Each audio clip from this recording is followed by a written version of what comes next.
Hello बच्चों, good morning, good afternoon, good evening to all of you. आप सब कैसे हो? आई होप सो आप सब अच्छे होंगे।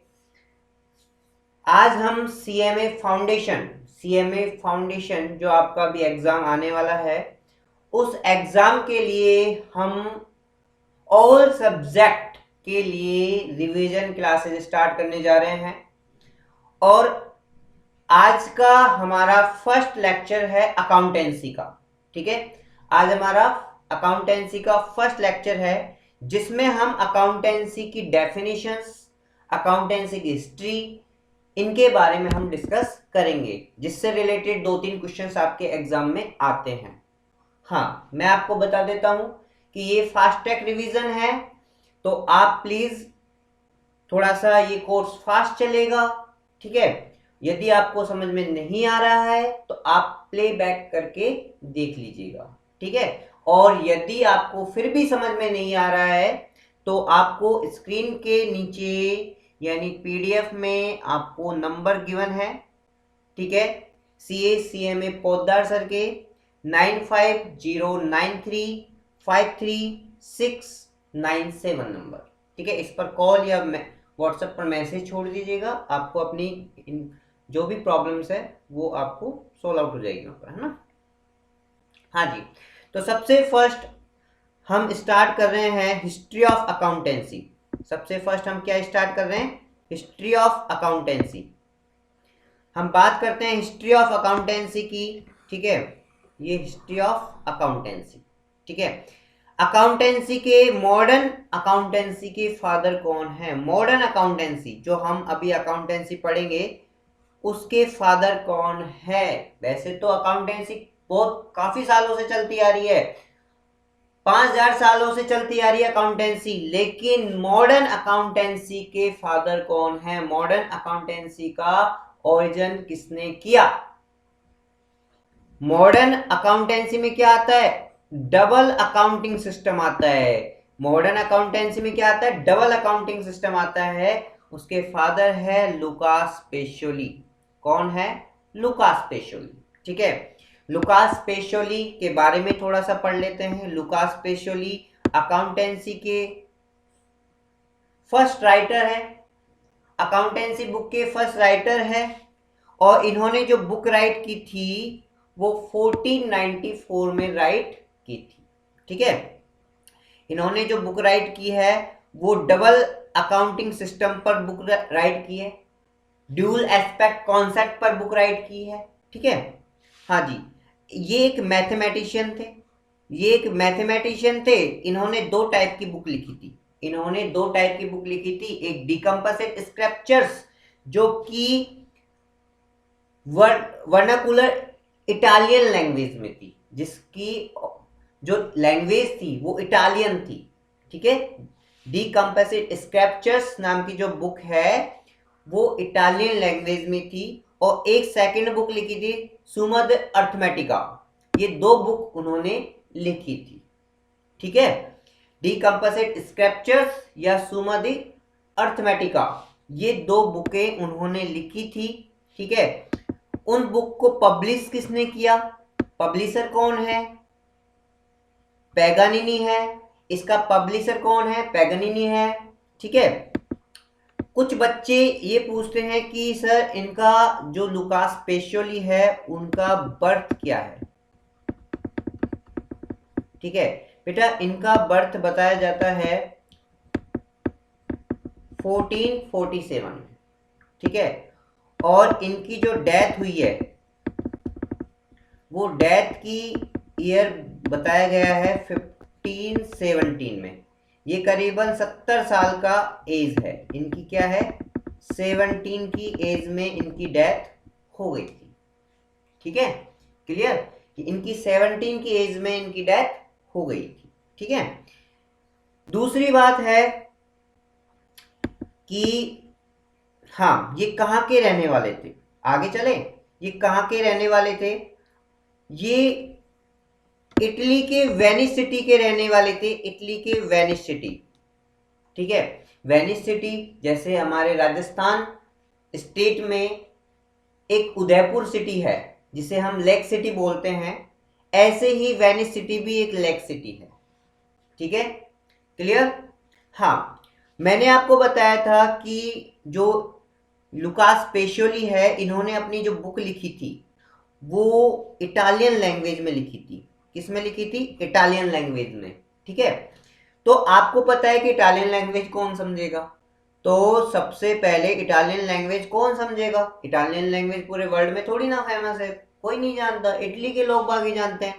तो इसके लिए क्या किया, एक साइंटिस्ट जो है हुजोल्ड केसिल, जिसका नाम है हुजोल्ड केसिल, ये लंदन के रहने वाले हैं। ठीक है, 1543 में इन्होंने इस बुक का, किसका, ये डीकम्पोजिट स्क्रैप्चर नाम की बुक है, उसका फर्स्ट इंग्लिश ट्रांसलेट किया था। ठीक है, जो डीकम्पोजिट स्क्रैप्चर्स नाम की बुक है उसका फर्स्ट इंग्लिश ट्रांसलेट इन्होंने ही किया था, हुजोल्ड केसिल ने, 1543 में। ठीक है, अच्छा, उसके बाद है, अब इंग्लिश ट्रांसलेट करने से क्या होता है? मैं आपके सामने आज इंग्लिश ट्रांसलेट कर दूं, 5 पर्सन बैठे हैं, उनके सामने इंग्लिश ट्रांसलेट कर दूं, तो उसकी नॉलेज किसको आएगी? 5 बंदों को। ठीक है, लेकिन पूरे वर्ल्ड में कैसे फेमस हुए? तो उसके लिए इन्होंने एडवर्ड जोन्स ने 1795 में उस बुक का इंग्लिश ट्रांसलेट करते हुए एक बुक भी लिखी इंग्लिश में। उस बुक का नाम है English system of book keeping. ठीक है, एडवर्ड जॉन ने 1795 में उस बुक का, कौन सी बुक का? डीकम्पोजिट स्क्रैप्चर बुक का इंग्लिश ट्रांसलेट करते हुए एक बुक भी लिख दी। ठीक है, बुक भी पब्लिश कर दी, और उस बुक का नाम है English system of book keeping. Clear? हाँ जी, देखो, मॉडर्न, यदि हम कंट्री की बात करें, मॉडर्न एरिया की बात करें, तो मॉडर्न एरिया में जो सबसे फर्स्ट डेफिनेशन दी है, वो सबसे फर्स्ट डेफिनेशन किसने दी है? AICPA ने दी है। मॉडर्न एरिया की बात करें, मॉडर्न कंडीशन की बात करें, ठीक है, तो फर्स्ट जो डेफिनेशन दी है अकाउंटिंग की, वो किसने दी है? AICPA ने फर्स्ट डेफिनेशन दी है। अब AICPA का फुल नेम क्या है? आ सकता है क्वेश्चन में। AICPA का फुल नेम है, A से बनता है अमेरिकन, I से बनता है इंस्टीट्यूट, C से बनता है सर्टिफाइड, P से बनता है पब्लिक, और A से बनता है अकाउंटेंट। ठीक है, क्लियर है? ठीक है, इन्होंने फर्स्ट डेफिनेशन दी थी। क्या डेफिनेशन दी, एक बार देख लेते हैं। क्या डेफिनेशन दी भैया इन्होंने डेफिनेशन दी है ये। ठीक है, ये डेफिनेशन दी है, और ये डेफिनेशन कब दी है? ये ईयर 1961 में दी है। AICPA ने जो डेफिनेशन दी है वो कब दी है? 1961 में दी है। और डेफिनेशन क्या दी है? कि accounting is art of recording. Accounting क्या है? किसी ट्रांजैक्शन इवेंट्स को रिकॉर्ड करने की कला है, आर्ट है। ठीक है, classifying and summarizing in a significant manner. जो टर्म्स एंड वो ट्रांजैक्शंस एंड इवेंट्स है जो आपके बिजनेस में हुए हैं, उनको इस तरीके से रिकॉर्डिंग करना, क्लासिफाइंग करना या समराइजिंग करना, ताकि वो यूजफुल हो सके। ठीक है, और उससे रिलेटेड कोई डिसीजन लिया जा सके। ठीक है, क्योंकि वो यूजफुल इंफॉर्मेशन को हम क्या करते हैं? अपने यूजर्स को कम्युनिकेट करते हैं, और वो यूजर्स उस इंफॉर्मेशन के बेस पर अपने डिसीजन लेते हैं कि इस कंपनी में इन्वेस्ट करना चाहिए कि नहीं करना चाहिए। उन सब के लिए हम क्या रखते हैं? अकाउंटिंग। ठीक है, तो अकाउंटिंग क्या है? ये एक रिकॉर्डिंग करने की आर्ट्स है, या क्लासिफाइंग करने की आर्ट्स है, या समराइजिंग करने की आर्ट्स है। ठीक है, वो इस तरीके से क्लासिफाइड, समराइजिंग एंड रिकॉर्डिंग की जाती है ताकि कोई सिग्निफिकेंट मैनर्स निकल सके, उसके कुछ यूजफुल इंफॉर्मेशन निकल सके, और उस यूजफुल इंफॉर्मेशन को हम क्या कर सके? इंटरप्रेट कर सके।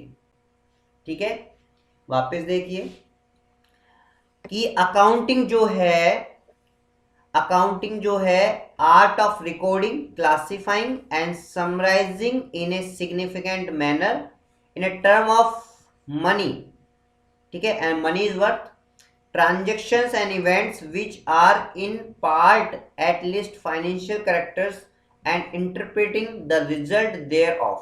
देखो, जब बात आती है अकॉर्डिंग टू AICPA तो डेफिनेशन बिल्कुल एग्जैक्ट लिखी जाती है, उसमें कोई चेंज नहीं किया जाता है, अपने मन से कोई वर्ड टू ऑफ का भी वर्ड एक्स्ट्रा नहीं लगाया जाता है, ठीक है, और ये इन्वर्टेड कॉमा में लिखी जाती है। यदि अकॉर्डिंग टू आप बता रहे हो कि किसी डेफिनेशन आप अकॉर्डिंग टू, तो अकॉर्डिंग टू में आपकी डेफिनेशन फिक्स होती है। तो आपसे क्वेश्चन में पूछा जा सकता है, ये डेफिनेशन दे देंगे किसके अकॉर्डिंग है, ठीक है, तो ये डेफिनेशन है AICPA के अकॉर्डिंग, ठीक है। फिर डेफिनेशन किसने दी, फिर डेफिनेशन सेकंड डेफिनेशन दी थी अमेरिकन अकाउंटिंग एसोसिएशन ने। किसने दी, अमेरिकन अकाउंटिंग एसोसिएशन। आपसे पूछ सकता है ट्रिपल ए का फुल नेम बताइए, तो ट्रिपल ए का फुल नेम क्या है, अमेरिकन अकाउंटिंग एसोसिएशन, ठीक है। इन्होंने अपनी जो डेफिनेशन दी है 1966 में दी है। क्या डेफिनेशन दी है कि जो अकाउंटिंग है ना वो किसी ट्रांजैक्शन को आइडेंटिफाई करने की या मेजरिंग करने की या उसको कम्युनिकेट करने की एक प्रोसेस है। अकाउंटिंग क्या है, किसी ट्रांजैक्शन को आइडेंटिफाई करने की, मेजरिंग करने की और उसे कम्युनिकेट करने की प्रोसेस है, ताकि डिसीजन ले सके जो अकाउंटिंग के यूजर्स है वो उसके सिग्निफिकेंट डिसीजन ले सके, यूजफुल डिसीजन ले सके, ठीक है, क्लियर। तो इन्होंने क्या डेफिनेशन दी है कि process of identifying, measuring and communicating economic information to permit inform judgement and decision by the users of accounting, ठीक है। ये भी अकॉर्डिंग टू में आ सकता है कि अकॉर्डिंग टू ये डेफिनेशन दे देंगे कि किसके अकॉर्डिंग डेफिनेशन थी, American accounting association triple A, ठीक है, क्लियर। हाँ जी, उसके बाद आते हैं अपन, फिर थर्ड डेफिनेशन दी थी 1970 में। 1970 में किसने डेफिनेशन दी है, ये डेफिनेशन दी है अकाउंटिंग प्रिंसिपल बोर्ड ने, APB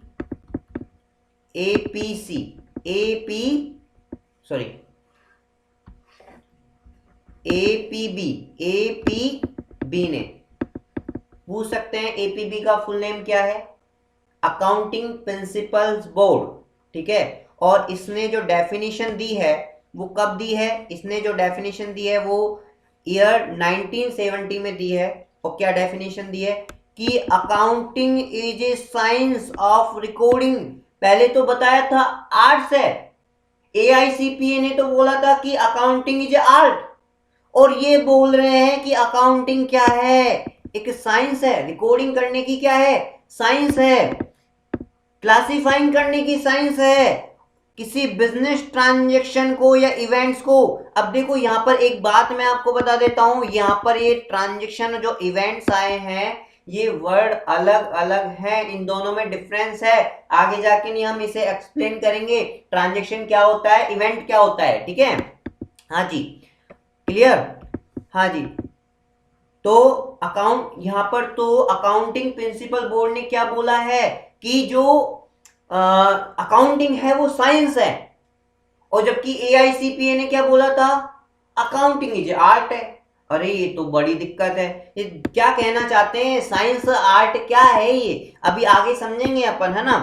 देख एक बार डेफिनेशन देख लेते हैं। Accounting is a science of recording, classifying of the business transaction and events primarily of a financial transaction, लेकिन वो फाइनेंशियल कैरेक्टर्स में होना चाहिए, मनी वर्थ में होना चाहिए, मनीज में होना चाहिए, है ना। Art of the making significant summarizing and analysis and interpretation of those transaction and events and communicating the results to person to whom must make the decision and form judgement. ये कह रहा है कि अकाउंटिंग रिकॉर्डिंग एंड क्लासिफाइंग करने का, accounting किसी transaction और events को रिकॉर्डिंग एंड क्लासिफाइंग करने की क्या है, साइंस है। और लेकिन ये साइंस तभी अप्लाई होगा जब ये मनी टर्म में होगा, पैसे में होगा, ठीक है। और ये क्या करता है, इस तरीके से जो अकाउंटिंग है उसमें क्या किया जाता है, सिग्निफिकेंट समराइजिंग किया जाता है, उसका ब्रीफ निकाला जाता है, उसका एनालिसिस किया जाता है, इंटरप्रिटेशन किया जाता है, और फिर उन पर्सन को कम्युनिकेट किया जाता है जिनके लिए ये यूजफुल है, जो जजमेंट लेते हैं उनके लिए ये यूजफुल है, उनको क्या किया जाता है, कम्युनिकेट किया जाता है। इस सारी प्रोसेस को हम साइंस भी बोल सकते हैं, इन प्रोसेस को हम आर्ट भी बोल सकते हैं। अकाउंटिंग आर्ट भी है तो साइंस भी है। अब ये आर्ट साइंस क्या है ये हम आगे पढ़ेंगे। डेफिनेशन फिक्स याद करनी है, दे देगा कि ये डेफिनेशन है, ये किसके अकॉर्डिंग है, AICPA के अकॉर्डिंग है, AAA के अकॉर्डिंग है, या ACP के अकॉर्डिंग है, तो आपको सही टिक करना है। ये 3 डेफिनेशन वेरी वेरी इंपॉर्टेंट है, आपको याद होना चाहिए। इन्होंने जो ACB ने जो डेफिनेशन दी है वो 1970 में दी है, ठीक है, 1970 में दी है, ठीक है। हाँ जी, आगे चलें। हाँ जी, कंफ्यूजन थे काफी बच्चे कि भाई ये साइंस है कि आर्ट है कि प्रैक्टिस है। ये अकाउंटिंग है जो भाई साइंस है या आर्ट है या प्रैक्टिस है, कुछ तो क्लियर कीजिए, ये क्या है, क्लियर कर देते हैं। साइंस क्या होता है भैया, साइंस बताओ, साइंस होता क्या है, साइंस का मतलब क्या है। साइंस का मतलब है किसी भी चीज को करने के लिए कोई साइंटिफिक नॉलेज की रिक्वायरमेंट होती है, यूनिवर्स नॉलेज की रिक्वायरमेंट होती है, उसे ही हम साइंस बोलते हैं। क्लियर। तो यहां पर साइंस का मतलब बताया है कि इसलिए अकाउंटिंग को साइंस बोला गया है क्योंकि इसमें सिस्टेमेटिक नॉलेज है, जिसको हम रिकॉर्डिंग करते समय क्या करते हैं, यूज लेते हैं। यूनिवर्स सिस्टेमेटिक नॉलेज है, पूरे वर्ल्ड में यही चलेगा, यूनिवर्स है। कौन सा ऐसा कौन सा रूल है इसमें, साइंस में गोल्डन रूल। अपन ने गोल्डन रूल पढ़ा होगा कि भाई पर्सनल में receiver the debit and giver the credit, ये ओवरऑल वर्ल्ड में यही अप्लाई होता है, ठीक है। हाँ जी, और आपने रियल अकाउंट में पढ़ा होगा what's come in debit and what goes out credit, ठीक है। नॉमिनल अकाउंट में पढ़ा होगा कि भाई all losses and expenses debit and all incomes and revenues credit. ये क्या है, यूनिवर्सल सिस्टमैटिक नॉलेज है जो पूरे वर्ल्ड में कॉमन यूज होते हैं, इसलिए इसको क्या बोला गया है, साइंस बोला गया है। इसलिए इसे क्या बोला गया है, साइंस बोला गया है, ठीक है। क्योंकि वो अकाउंटेंट क्या करता है, ये सिस्टेमेटिक नॉलेज को अपनी ड्यूटीज का डिस्चार्ज करने के लिए प्रॉपर यूज लेता है, ठीक है, इसलिए साइंस है। आर्ट क्यों है भैया, आर्ट क्यों है, चलो साइंस समझ में आ गया, आर्ट क्यों है। अरे ये बताओ, इतने इतने कॉस्ट एंड मैनेजमेंट अकाउंटेंट होते हैं, या इतने सीए होते हैं, या इतने कंपनी सेक्रेटरी होते हैं, इतने चार्टर्ड अकाउंटेंट होते हैं, इतने एमबीए होते हैं, क्या सबको नॉलेज सेम होती है, सबको काम करने की प्रोसेस सबकी सेम होती है क्या, नहीं। कोई तो इतना लॉयर, कोई तो इतना फेमस हो जाता है, कोई फेमस नहीं होता है, क्या नॉलेज नहीं है क्या, है। लेकिन उसके काम करने का जो तरीका है, उसकी जो स्किल्स है, वो सभी पर्सनों में क्या होती है, अलग अलग होती है। तो अकाउंटिंग क्या है, एक आर्ट भी है, ठीक है, ठीक है। अकाउंटिंग क्या है, एक आर्ट भी है, जिसमें भाई अपनी नॉलेज को किस तरीके से उसे अप्लाई करना है, किस कंडीशन में अप्लाई करना है, ये सब चीजें डिसाइड करता है अकाउंटेंट। तो अकाउंटिंग क्या है, एक आर्ट भी हो गई, ठीक है, ठीक है। Skills by accountant in applying the principles methods and techniques of the accounting. कौन से प्रिंसिपल, कौन से मेथड्स, कौन से टेक्निक्स कब अप्लाई करना है, कब नहीं करना है, इस चीज की जो स्किल्स है एंड नॉलेज है, ठीक है, उसको हम क्या बोलते हैं, आर्ट बोलते हैं। क्लियर? हाँ जी। इसके बाद जहां तक कि अकाउंटिंग क्या है, प्रैक्टिस भी है, बिल्कुल है भैया, प्रैक्टिस है। अकाउंटिंग क्या है, एक प्रैक्टिस भी है। क्यों है भैया प्रैक्टिस, क्यों है? अरे प्रैक्टिस क्यों है, अकाउंटिंग प्रैक्टिस क्यों है, बताइए।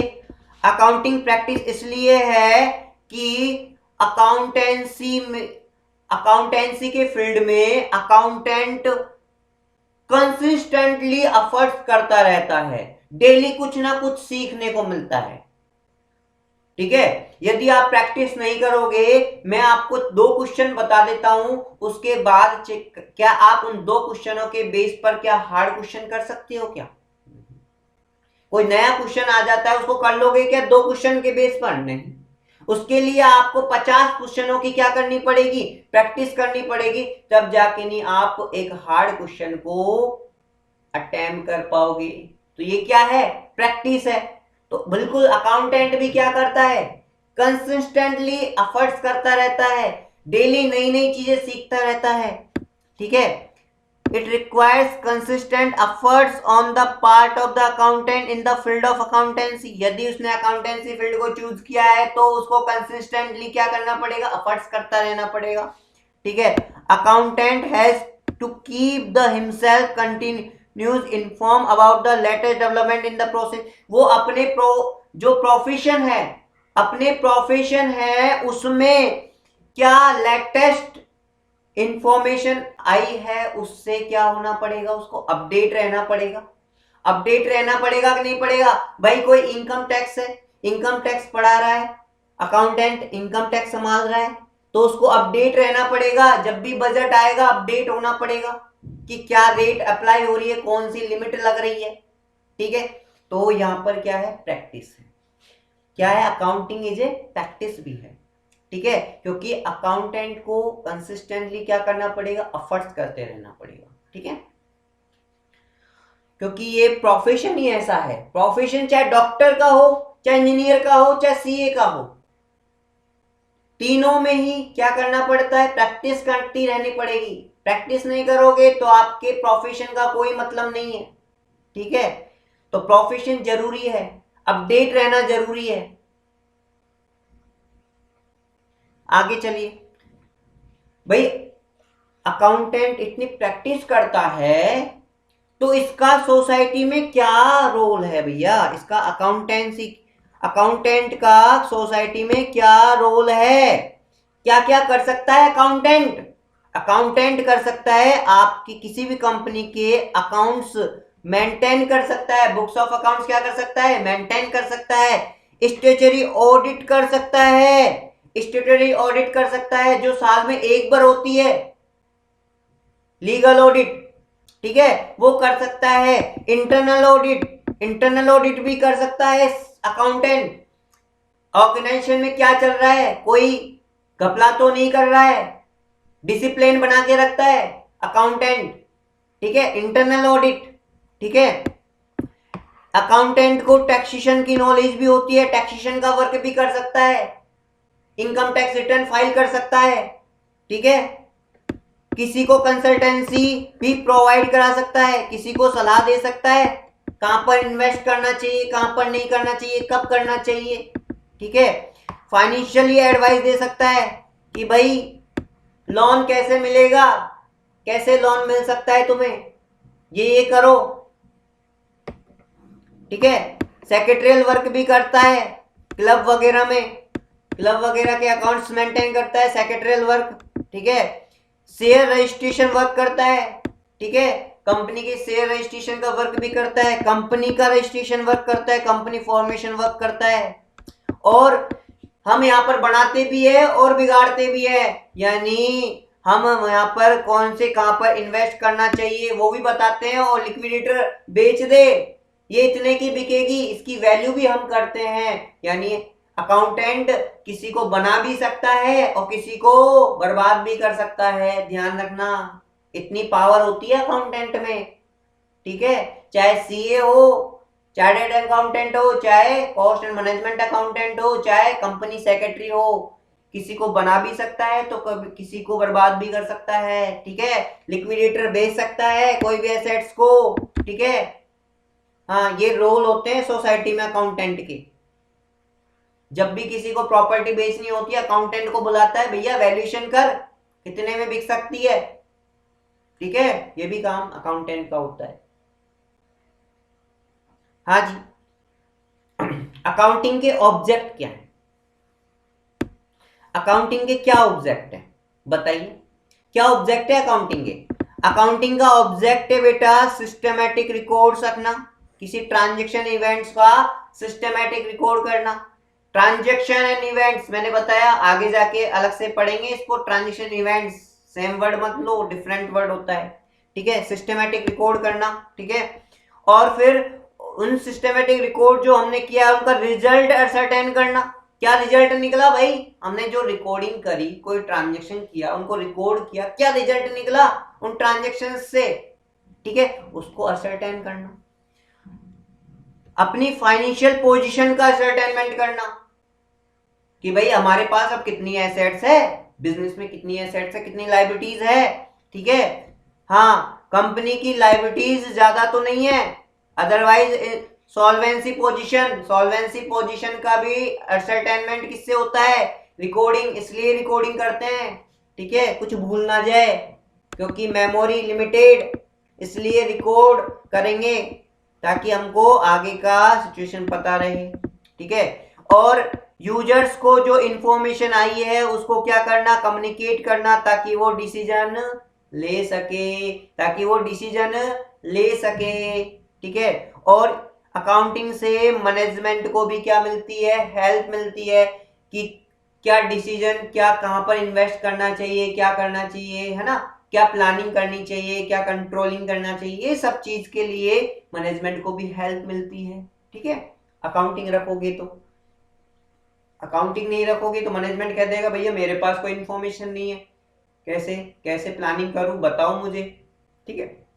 इसलिए हाँ जी, यहाँ पर अकाउंटिंग के फंक्शंस क्या है? अकाउंटिंग से के फंक्शंस है कि भाई कोई भी ट्रांजेक्शन हुआ है उनको मेजरमेंट करना, फोरकास्टिंग करना, पहले अनुमान लगा लेना कोई चीज का होगा या नहीं होगा, अनुमान लगा लेना कि अब क्या प्रॉफिट होगा कि नहीं होगा, डिसीजन मेकिंग करना, है ना, कंपैरिजन करना, कंट्रोल करना, स्टेवार्डशिप करना, ठीक है। ये सारे अकाउंटिंग के क्या होते हैं, फंक्शंस होते हैं, ठीक है। ध्यान रखना है बेटा, कोई सा भी आ सकता है ऑप्शन में, इनमें से कौन सा अकाउंटिंग के फंक्शंस में इंक्लूड किया गया है ना, ऐसे पॉइंट।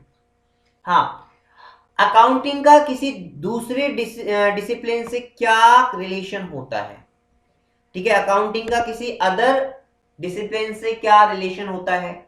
देखो भैया, अकाउंटिंग के लिए हमको इकोनॉमिक्स की कंप्लीट नॉलेज होनी चाहिए, ठीक है, ठीक है। उसके बाद स्टैटिक्स की पूरी नॉलेज होनी चाहिए, डायग्राम्स बनाने, ठीक है, डेटा कलेक्ट करने, है ना, ये सारी नॉलेज हमें होना चाहिए। हमें मैथमेटिक्स की नॉलेज भी होनी चाहिए अकाउंटिंग के साथ, हमें अकाउंटिंग के साथ लॉ की नॉलेज भी होनी चाहिए और मैनेजमेंट की नॉलेज भी होनी चाहिए।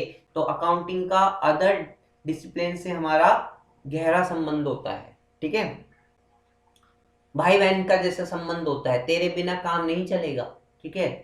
हाँ जी, उसके बाद है सब फील्ड कि भाई अकाउंटिंग के क्या क्या फील्ड है, अकाउंटिंग को कितने पार्ट में डिवाइड किया गया है, अकाउंटिंग की ब्रांचेज क्या है, ठीक है। अकाउंटिंग की ब्रांच है financial accounting, management accounting, cost accounting, social responsible accounting, ह्यूमन resources accounting, tax accounting. Financial accounting में तो ट्रांजेक्शन रिकॉर्ड करना ये सब आता है, मैनेजमेंट अकाउंटिंग में कोई planning, decision making and controlling, ये सारे मैनेजमेंट का काम होता है, मैनेजमेंट अकाउंटिंग, ठीक है। हाँ, कॉस्ट अकाउंटिंग, कोई प्रोडक्ट प्रोड्यूस कर रहे हैं तो उसकी कॉस्ट कंट्रोल करना, कॉस्ट क्या आएगी, टोटल कॉस्ट कैलकुलेट करना, पर यूनिट कॉस्ट कैलकुलेट करना, ये सब चीज कॉस्ट अकाउंटिंग में काम आती है, ठीक है। फिर है सोशल रेस्पॉन्सिबल अकाउंटिंग, अरे भाई हम कमा किससे रहे, हम ये बिजनेस कर रहे हैं, किससे कमा रहे हैं? पब्लिक से कमा रहे हैं ना, सोसाइटी से कमा रहे हैं। तो सोसाइटी के प्रति हमारा भी कर्तव्य बनता है कि नहीं बनता, रेस्पॉन्सिबिलिटी बनती है कि नहीं बनती, कि हम भी उनका साथ दे। ठीक है, अनिल अंबानी इतने गरीब बच्चों को क्या करते हैं, भोजन खिलाते हैं। और भी काफी रिच फैमिली के हैं जो क्या करते हैं, पुअर फैमिली वालों को खाना खिलाते हैं। ठीक है, हेल्प करते हैं, फाइनेंशियली हेल्प करते हैं, क्योंकि ये हमारी रेस्पॉन्सिबिलिटी है। कमाया भी तो हमने उन्हीं से है, आज हम रिच भी तो उन्हीं की वजह से हैं। तो हमारी रेस्पॉन्सिबिलिटी बनती है, सोशल रेस्पॉन्सिबल होना चाहिए। ठीक है, ह्यूमन रिसोर्सेज अकाउंटिंग। ह्यूमन रिसोर्सेज अकाउंटिंग, अपन जो बिजनेस कर रहे हैं, बिजनेस में लेबर लगी हुई है, फैक्ट्री में इतनी लेबर लगी हुई है। लेबर हमारे लिए एसेट्स है, ध्यान रखना। लेबर हमारे लिए ऐसे नहीं है कि हाँ चल चल, नहीं, लेबर को एसेट्स मान के चलना चाहिए। यदि आपने एसेट्स मान लिया ना, तो वो आपको यहां से वहां पहुंचा देगा। ठीक है, तो उनके लिए पेंशन फंड बनाना, उनके लिए वर्कमैन कंपनसेशन फंड बनाना, ठीक है, उनके लिए ग्रेचुइटी फंड बनाना, ताकि उनको फ्यूचर में कोई प्रॉब्लम नहीं आए, फ्यूचर वेलफेयर के लिए ह्यूमन रिसोर्सेज अकाउंटिंग भी जरूरी होती है। टैक्सेशन, इनकम कमाई, गवर्नमेंट को दो टैक्स, कितना टैक्स बचाना है, कितना टैक्स देना है, ये सब चीजें टैक्स अकाउंटिंग में होता है, टैक्सेशन में होता है। ये भी सीए करेगा या कॉस्ट एंड मैनेजमेंट अकाउंटेंट भी करेगा। ठीक है, क्लियर है? हाँ जी। उसके बाद है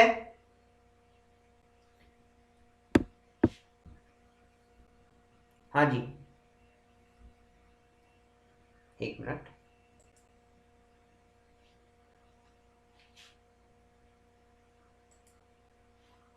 हाँ जी, देखो, अकाउंटिंग जो इंफॉर्मेशन है, जो अकाउंटिंग करने से, रिकॉर्डिंग करने से जो इंफॉर्मेशन जनरेट हुई है, अकाउंटिंग इंफॉर्मेशन बोलते हैं। ठीक है, उसकी क्वांटिटेटिव फीचर्स क्या होनी चाहिए, क्वालिटेटिव फीचर्स क्या होनी चाहिए, बताओ।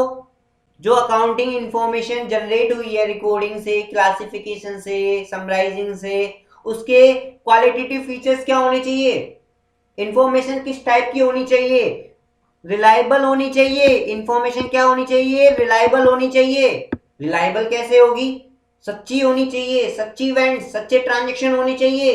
ठीक है, कैसे पता चलेगा भाई पब्लिक को, अरे पब्लिक को पता चलेगा कि वेरीफाई करो उनको बाउचर से, उनको आपके बिल से क्या करो, वेरीफाई करके बताओ, तभी तो विश्वास होगा कंपनी को कि भाई आपने इतनी एसेट्स खरीदी, इतने की चीज खरीदी।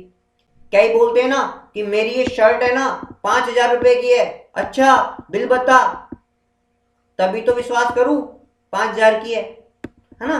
तो वेरीफाई, बिल बता दिया तो अरे यार 5,000 रुपए की शर्ट है भाई। ठीक है, फ्री फ्रॉम आवास, पक्षपात रहित, किसी से पक्षपात नहीं करना होना चाहिए। ऐसी अकाउंटिंग इंफॉर्मेशन नहीं जनरेट करनी है जो दो पर्सनों में पक्षपात कर रही हो। ठीक है, रिलायबल होनी चाहिए, ध्यान रखना है। दूसरी चीज, इंफॉर्मेशन क्या होनी चाहिए, रेलिवेंस होनी चाहिए। रेलिवेंस का मतलब कुछ इंपॉर्टेंट होनी चाहिए। ठीक है, जो डिसीजन मेकिंग के लिए आवश्यक हो, need of users in decision making. जो यूजर्स है उसके, अकाउंटिंग इंफॉर्मेशन के जो यूजर्स है, वो उनको डिसीजन मेकिंग के लिए क्या होनी चाहिए, इंपॉर्टेंट होनी चाहिए। वो ही अकाउंटिंग इंफॉर्मेशन आपको क्या करनी चाहिए, पब्लिश करनी चाहिए। ठीक है, फालतू की इंफॉर्मेशन पब्लिश नहीं करनी चाहिए। अंडरस्टैंडेबिलिटी, अब भाई यूजर्स दोनों तरीके के होते हैं, एजुकेटेड, अनएजुकेटेड। तो इस टाइप की इंफॉर्मेशन, अकाउंटिंग इंफॉर्मेशन इस वे में आपको सर्व करनी चाहिए ताकि वो सभी पर्सनों को क्या हो, अंडरस्टैंडेबल हो। ठीक है, सब समझ सके। कैसे कर सकते हैं भैया, डायग्राम्स के रूप में या ग्राफिक्स के रूप में हम क्या कर सकते हैं, ग्राफ्स के रूप में क्या कर सकते हैं, हम उसे प्रेजेंट कर सकते हैं। डायग्राम के रूप में हमको प्रेजेंट करना चाहिए ताकि एजुकेटेड अनएजुकेटेड में डिफरेंस ना हो। ठीक है, हाँ जी। कंपेयरबिलिटी होनी चाहिए। अपन अकाउंटिंग इंफॉर्मेशन ऐसी होनी चाहिए जो एक दूसरे से क्या कर सके, कंपेयर। कंपेयर में दो चीज आती है, इंटर फर्म कंपेयर और intra firm compare. Inter firm compare का मतलब है एक ही ऑर्गेनाइजेशन दो टाइम के बीच में एक ही ऑर्गेनाइजेशन में क्या करना, कंपेयर करना। कहने का मतलब 2018 में मैंने 5 लाख रुपए कमाए, 2018 में मैंने 5 लाख रुपए अर्न किए और 2019 में मैंने 10 लाख रुपए अर्न किए। तो ये टाइम दो है लेकिन ऑर्गेनाइजेशन एक है।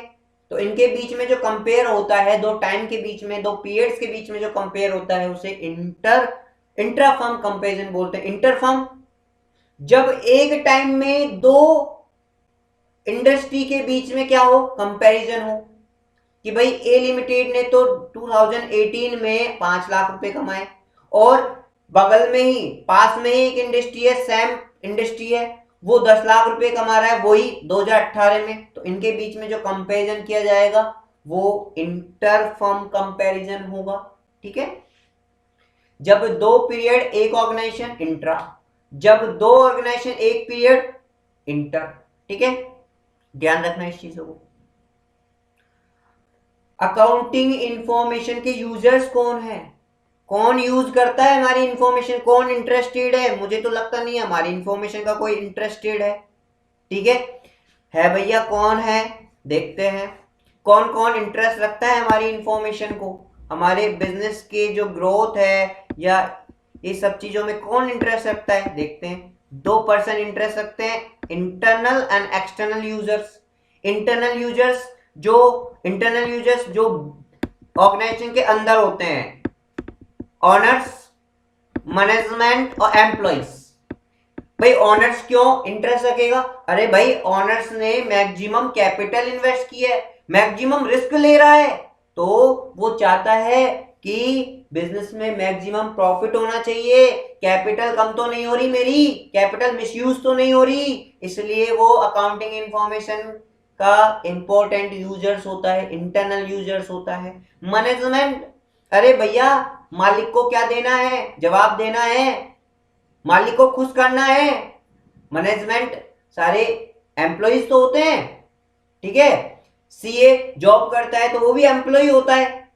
सीएमए जब कहीं कंपनी में जॉब करता है तो वो क्या करता है, वो भी जॉब करता है तो वो भी एम्प्लॉय होता है, मैनेजमेंट का पार्ट होता है। तो वो अपने ऑनर को क्या करता है, खुश करने की कोशिश करता है ताकि सैलरी बढ़ाए। इसके लिए अच्छी अच्छी खुशखबरी देता है, अच्छी अच्छी खुशखबरी देगा तो ही उसकी सैलरी बढ़ेगी, उसकी सैलरी तभी बढ़ेगी। ठीक है, तो मैनेजमेंट जो पूरे साल भर में जो भी ट्रांजेक्शन किए हैं उसकी परफॉर्मेंस चेक करता है कि भाई परफॉर्मेंस अच्छी रही या नहीं रही। साहब इस बार तो अपनी परफॉर्मेंस इतनी अच्छी रही कि प्रॉफिट डबल हो गया, खुश ऑनर। ठीक है, इंटरनल यूजर्स। ठीक है, अच्छा उसके बाद है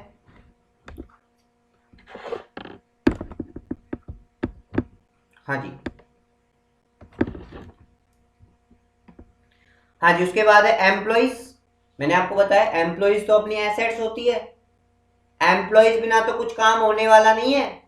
ठीक है, तो इंटरनल यूजर्स होते हैं, अपने घर के आदमी माने जाते हैं एम्प्लॉइज को, बाहर के नहीं, घर के। हाँ, यदि बाहर का मान लिया ना काम नहीं करेगा, बिजनेस ठप। हाँ, ध्यान रखना। एक्सटर्नल यूजर्स, फाइनेंशियल इंस्टीट्यूशंस, जो इससे आपने बैंक से लोन लिए हैं, सारे बैंक फाइनेंशियल इंस्टीट्यूशन होते हैं एक्सटर्नल। पोटेंशियल इन्वेस्टर, प्रॉफिट दिखाएंगे।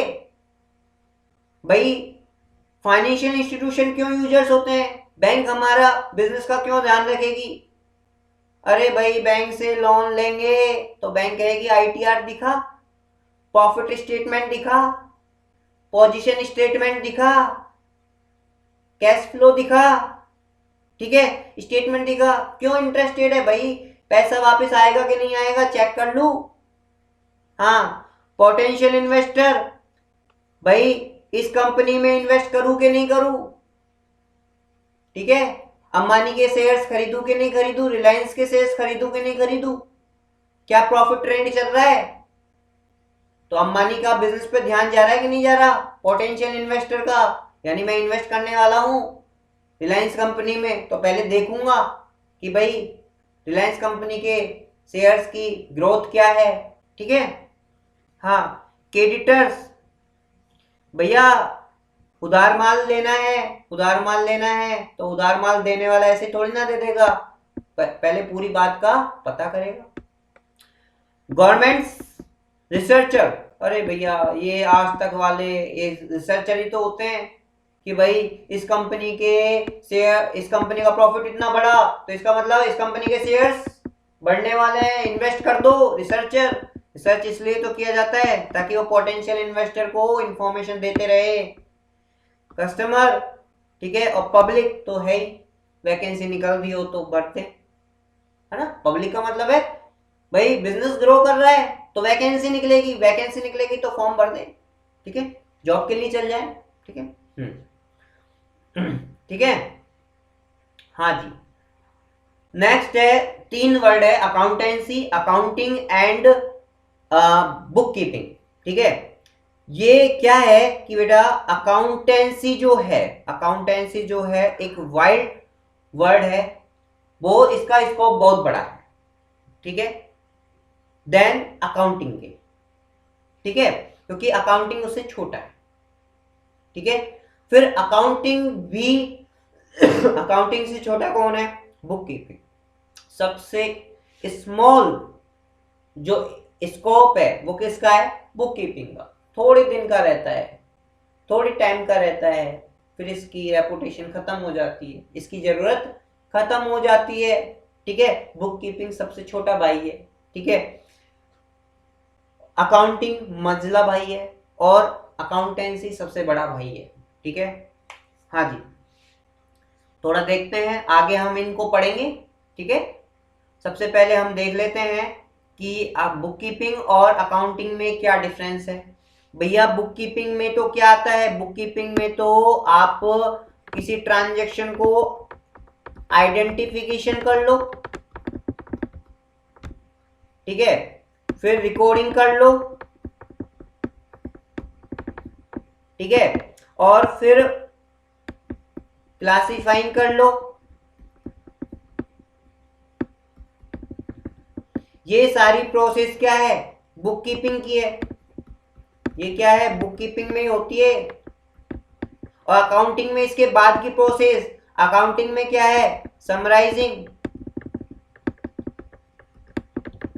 समराइजिंग, ठीक है, और फिर एनालिसिस, इंटरप्रिटेशन और कम्युनिकेशन। ये 4 स्टेज किसकी है, अकाउंटिंग की है। ध्यान रखना, क्वेश्चन इंपॉर्टेंट बनता है। बुक कीपिंग में कौन कौन सी प्रोसेस इंक्लूड की जाती है, आइडेंटिफिकेशन, रिकॉर्डिंग, क्लासिफाइंग, 3 प्रोसेस इसमें बुक कीपिंग में इंक्लूड की जाती है, ठीक है। उसके बाद अकाउंटिंग में उसके बाद वाली process summarizing, analyzing, interpretation and communication, ठीक है, ध्यान रखना इस चीज का। देखो, book keeping is concern with the identification of financial transaction and इसका फिर मेजरमेंट किया जाता है मनीज वर्थ में, और फिर इसको रिकॉर्ड किया जाता है बुक्स ऑफ अकाउंट्स में एंड क्लासिफाइड किया जाता है लेजर्स में, ठीक है। उसके बाद की प्रोसेस अकाउंटिंग है, accounting is concern with the summarizing, ठीक है, यानी इसका मतलब ट्रायल बैलेंस बनेगा, ट्रायल बैलेंस की हेल्प से trading P and L balance sheet बनेगी, ठीक है, रिकॉर्डेड ट्रांजैक्शन के बेस पर ये बनेंगे और फिर उनको क्या किया जाएगा, इंटरप्रेट किया जाएगा एंड फिर अपने यूजर्स को कम्युनिकेट किया जाएगा, ठीक है। तो इसका मतलब है जो बुक कीपिंग है एक तरीके से फर्स्ट स्टेज है और ये सेकंड स्टेज है, तो इसका मतलब ये प्राइमरी स्टेज हो गया, बुक कीपिंग क्या हो गया, प्राइमरी स्टेज हो गया, और अकाउंटिंग क्या हो गया, सेकेंडरी स्टेज हो गया, ठीक है। पहले बुक कीपिंग के बिना अकाउंटिंग हो ही नहीं सकती, तो बुक कीपिंग क्या है, जहां पर बुक कीपिंग एंड होती है वहां पर अकाउंटिंग स्टार्ट होती है, जहां पर ये बुक कीपिंग एंड होती है वहां पर ये क्या होती है, स्टार्ट होती है, ध्यान रखना इस चीज को, ठीक है। हाँ, तो बुक कीपिंग क्या है, एक रूटीन वर्क हो गया, डेली करना पड़ेगा, जैसे ट्रांजेक्शन हुआ रिकॉर्ड करना, आइडेंटिफाई करना, डेली का काम होगा, ठीक है। और जो आपके ये है अकाउंटिंग है वो एनालिटिकल या डायनेमिक वर्ड है, कभी कभी साल में एंड में करना है, ठीक है, एनालिसिस करना है इसलिए, ठीक है। अच्छा, उसके बाद है it being a routine work in the perform by the junior staff. देखो ये रूटीन वर्क कौन करता है, जूनियर स्टाफ द्वारा किया जाता है, लेकिन जो आपके अकाउंटिंग है वो सीनियर स्टाफ द्वारा किया जाता है। नॉर्मल अकाउंटेंट जूनियर स्टाफ होता है जिसने टैली वगैरह सीख रखी है बस, ठीक है, 12th बीकॉम कर रखी है बस। लेकिन सीनियर स्टाफ कौन होता है, सीए, सीएमए, सीएस और एमबीए, ये सीनियर स्टाफ होते हैं, ये अकाउंटिंग पर ध्यान देते हैं, ये बुक कीपिंग पर ध्यान नहीं देते हैं, ठीक है। बुक कीपिंग क्या है, एक तरीके से वो बुक कीपिंग के लिए ज्यादा नॉलेज की आवश्यकता नहीं होती है, मशीनिकल वर्क होता है, मशीनिकल नेचर का वर्क होता है, इसके लिए ज्यादा स्किल्स की आवश्यकता नहीं होती है, ज्यादा नॉलेज की आवश्यकता नहीं होती है। लेकिन अकाउंटिंग एक स्पेशल स्किल्स की आवश्यकता होती है, क्योंकि इसमें एनालिसिस इंटरप्रेटेड किया जाता है, तो उसकी एबिलिटी होना जरूरी है, वो सीनियर स्टाफ में ही होती है, ठीक है, ध्यान रखना। आगे चले भाई, लास्ट, आज का लास्ट टॉपिक है क्या, system of accounting. System of accounting, accounting के दो सिस्टम है, एक ट्रेडिशनल अप्रोच, दूसरा मॉडर्न अप्रोच। आप अकाउंटिंग को दो तरीके से कर सकते हो, या तो ट्रेडिशनल अप्रोच से या मॉडर्न अप्रोच से। ट्रेडिशनल अप्रोच अपने इंडिया में काम आता है और मॉडर्न अप्रोच अपने इंडिया से बाहर काम आता है। अपने यहाँ पर जो शादी होती है वो क्या होती है, ट्रेडिशनली होती है। ट्रेडिशनली का मतलब लेंदी अप्रोच से होती है, 6 महीने पहले सगाई होगी, फिर महिला संगीत होगा, फिर लगन आएगी, फिर शादी होगी और फिर, ठीक है, बहुत बड़ी प्रोसेस है, ठीक है, ट्रेडिशनल अप्रोच। अब मॉडर्न अप्रोच क्या है, बहुत शॉर्ट अप्रोच है। आज अमेरिका में शादी कैसे होती है, कैसे होगी शादी, आज लड़की लड़के ने पसंद किया, कल चर्च गए या कोर्ट गए, शादी कर ली, हो गई लो शादी, रिजल्ट कल आइडेंटिफाई किया, आज रिजल्ट निकल गया, ठीक है, चट्ट मंगनी पट्ट बिया, ठीक है। किसमें है, मॉडर्न अमेरिका में ऐसे ही होता है, चट्ट मंगनी पट्ट बिया, लेकिन अपने इंडिया में नहीं होता है, अपने इंडिया में तो लेंदी प्रोसेस होता है, ठीक है, शादी का। तो इंडिया में ट्रेडिशनली अप्रोच किया जाता है अकाउंटिंग के लिए, जिसे हम ब्रिटिश अप्रोच भी बोलते हैं, क्योंकि हमारा जो ट्रेडिशन है वो ब्रिटिश से बिलोंग करता है, ठीक है। आपको पता होगा अपन इंग्लिश भी जो मोस्टली यूज लेते हैं वो ब्रिटिश इंग्लिश यूज लेते हैं, ठीक है, हाँ जी, ठीक है। और मॉडर्न अप्रोच को अमेरिकन अप्रोच बोलते हैं ना, ज्यादा मॉडर्न मत हो, अमेरिका से आया है क्या मॉडर्न होके, नहीं बोलते हैं ना, हाँ हाँ। ट्रेडिशनल अप्रोच में 3 तरीके से अकाउंटिंग की जाती है, एक तो double entry system, single entry system और इंडियन सिस्टम ऑफ अकाउंटिंग। कहने का मतलब, आपने इंडियन सिस्टम ऑफ अकाउंटिंग का मतलब है भारतीय बही खाता प्रणाली, भारतीय बही खाता प्रणाली, ठीक है। पहले बढ़िया यूज लेते थे, आप जाओ के देखो किसी बढ़िया की दुकान पर लाल गत्ते की बुक होगी, वो भारतीय इंडियन सिस्टम ऑफ अकाउंटिंग है, ठीक है, हाँ जी। Single entry system, single entry system unscientific है, कुछ ट्रांजेक्शनों को रिकॉर्ड कर दिया, कुछ को नहीं किया, कुछ को अधूरा रिकॉर्ड किया है, इनकम्प्लीट रिकॉर्ड्स है। कौन कर सकता है, ये कौन कर सकता है, जिसको नॉलेज नहीं है, साइंटिफिक है, अनसिस्टेमेटिक है और अनएजुकेशनल है। सिंगल एंट्री सिस्टम क्या है, एजुकेशन की रिक्वायरमेंट नहीं है, सिस्टेमेटिक नहीं रिकॉर्ड किए जाते हैं, किसी रूल्स एंड रेगुलेशन को यूटिलाइज नहीं किया जाता है, अनसाइंटिफिक है, ठीक है, स्मॉल इंडस्ट्री द्वारा फॉलो किया जाता है। और double entry system, double entry system में तो साइंटिफिक भी है, सिस्टेमेटिक भी है और एजुकेशनल भी है, स्किल्स की रिक्वायरमेंट होगी, ठीक है। डबल एंट्री सिस्टम लुका स्पेशली, ठीक है, हाँ जी। तो ये हुआ, ठीक है। आगे हम इस अकाउंटिंग सिस्टम को ट्रेडिशनल अप्रोच में अकाउंट्स को कितने टाइप में डिवाइड किया गया है, ट्रेडिशनल अप्रोच में अकाउंटिंग साइकिल्स कैसे बनता है, ठीक है, मॉडर्न अप्रोच में क्लासिफिकेशन ऑफ अकाउंट्स एंड इसका साइकिल देखेंगे, इसकी क्लासिफिकेशन देखेंगे, है ना। ये सब चीजें हम नेक्स्ट वीडियो में आने वाले हैं, ठीक है। आज के लिए इतना ही, बाय।